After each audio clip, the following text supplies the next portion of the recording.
there are a lot of algorithms and methods and techniques out there that will take your basic pattern of movement or your basic pattern of power output during a ride, and using some fancy math, boil it down to other numbers.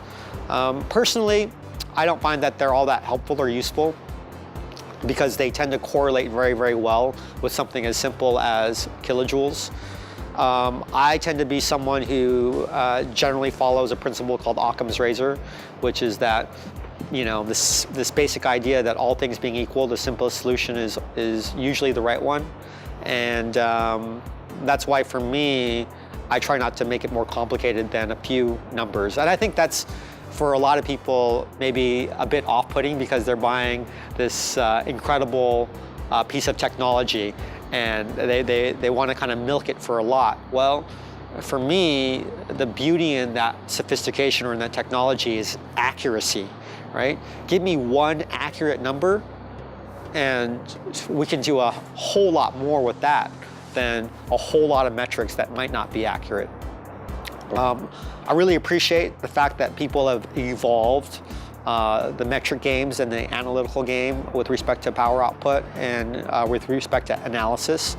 But outside of a couple of things like understanding the distribution of intensity, so how much time I'm spending in different zones, or the peak power output that I'm able to hold for a given time frame and how that looks over time, or even looking at metrics like how many times I might accelerate over a certain power output.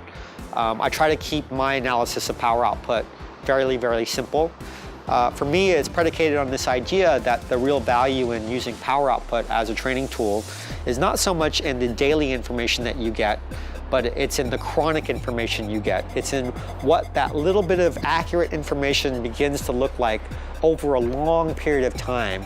And once you start to understand those trends, in the same way you might even understand a stock market trend, which is basically just price and volume, which isn't too different than average power output and duration, you start to really understand the patterns that affect your own individual response to training, and which give you the insight to begin to improve your performance.